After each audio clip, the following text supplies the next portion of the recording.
ഇപ്പം അങ്ങനത്തെ ഒരു കാഴ്ച നമ്മൾ കാണാറില്ല. വീടുകളിൽ നിന്ന് വന്നിട്ട് ഡ്രസ്സുകളൊക്കെ കൊണ്ടുപോയിട്ട് അലക്കി കൊടുത്ത് ഇസ്തിരിയിട്ട് തിരിച്ചു കൊടുക്കും. അങ്ങനെയുള്ള ഒരു ഇത്. അപ്പം അയാൾക്കൊരു കഴുതയുണ്ടായിരുന്നു. കഴുതപ്പുറത്ത് അലക്കുകാരൻ പുഴക്കരയിലേക്ക് കൊണ്ടുപോകും.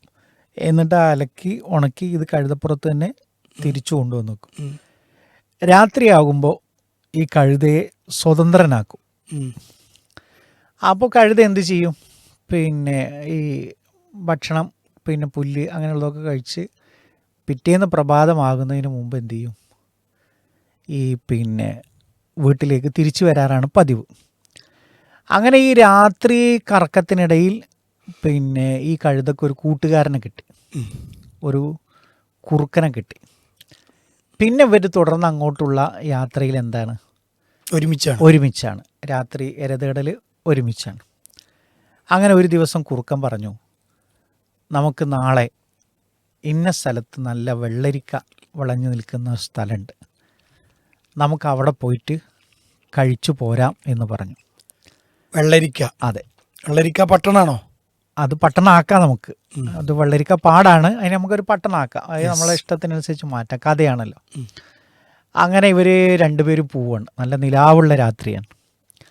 അങ്ങനെ ഭക്ഷണമൊക്കെ കഴിച്ച് പോകുന്ന സമയം ഇങ്ങനെ കഴിച്ചുകൊണ്ടിരിക്കുന്നതിനിടക്ക് കഴുത കുറുക്കനോട് പറയാണ്, എനിക്ക് ഈ തെളിഞ്ഞ ആകാശവും ഈ നിലാവുള്ള രാത്രിയും കാണുമ്പോൾ എന്തെന്നില്ലാത്തൊരു സന്തോഷം തോന്നുന്നു. എനിക്കിപ്പോൾ എൻ്റെ മൂഡ് എന്ന് പറയുന്നത് നല്ലൊരു പാട്ടുപാടാനാണ് തോന്നുന്നത് പറഞ്ഞു. ആര് പറഞ്ഞു? കഴുത പറഞ്ഞു. ഉടനെ ഇടപെട്ടിട്ട് കുറുക്കൻ പറഞ്ഞു, സുഹൃത്തെ, ഒരിക്കലും ചെയ്തു പോകരുത്. ചെയ്താൽ ആൾക്കാരറിയും, കർഷകരുണ്ടാണല്ലോ. അപ്പോൾ അവർ കർഷകർ ഉണർന്നാൽ നമുക്ക് നല്ല പണി കിട്ടും. അപ്പോൾ ഈ കുറുക്കൻ എന്ത് ചെയ്താണ്? കഴുത കളിയാക്കാണ്. ഈ കുറുക്കൻ പറഞ്ഞൊന്നും ചെവി കേട്ടില്ല. അവർ പറഞ്ഞു, നിനക്ക് ഒരു കാട്ടിലെ മൃഗമായ നിനക്ക് സംഗീതത്തെക്കുറിച്ച് എന്തറിയാം?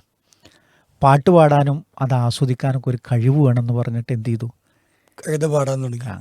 കഴുത പാടുന്നതിന് മുമ്പ് കുറുക്കൻ ഒരു ഷർത്ത് വെച്ചു, ഈ പാടിക്കോ, പക്ഷേ ഞാൻ ഈ പാടത്തുനിന്ന് പുറത്തിറങ്ങിയതിന് ശേഷം നീ പാടിയാൽ മതിയാണ്. അങ്ങനെ കുറുക്കൻ എന്ത് ചെയ്തു? പാടത്തു നിന്ന് ഇറങ്ങിയിട്ട്, പാടത്തിൽ നിന്ന് വരമ്പത്ത് കൂടി ഇങ്ങനെ ഇറങ്ങിയിട്ട് കുറേ ദൂരം പോയിട്ട് ഒരു മരത്തിൻ്റെ അടിയിൽ പോയിട്ട് അതിൻ്റെ താഴെ പോയിട്ട് പൊന്തക്കാട്ടിൽ ഒളിച്ചിരുന്നു. കഴുത നല്ല നല്ല ഉച്ചത്തിൽ പാടാൻ തുടങ്ങി. നല്ല സ്വരമല്ല, നല്ല ഉച്ചത്തിൽ പാടാൻ തുടങ്ങി. അപ്പോൾ എവിടുന്നാണ് ഈ ശബ്ദം കേൾക്കുന്ന, ഒരു വല്ലാത്തൊരു അലർച്ച കേൾക്കുന്നത് എന്ന് വിചാരിച്ചിട്ട് എന്ത് ചെയ്തു? കർഷകർ എഴുന്നേറ്റ് വന്നു.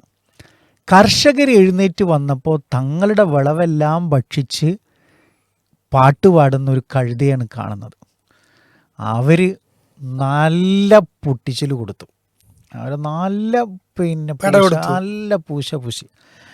അങ്ങനെ അടി കിട്ടിയപ്പോൾ ഇവർ രണ്ടുപേരും ഈ ജീവനും കൊണ്ട് അവിടുന്ന് രക്ഷപ്പെടുകയാണ്.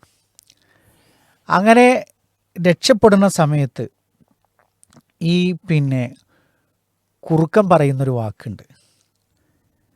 നല്ല മനോഹരമായി തന്നെയാണ് കഴുത പാടിയത്. ആ പാട്ടിന് അർഹിച്ച സമ്മാനവും കിട്ടി എന്ന് ആര് പറഞ്ഞിട്ടാണ് വരുന്നത്? കുറുക്കൻ വരുന്നത്.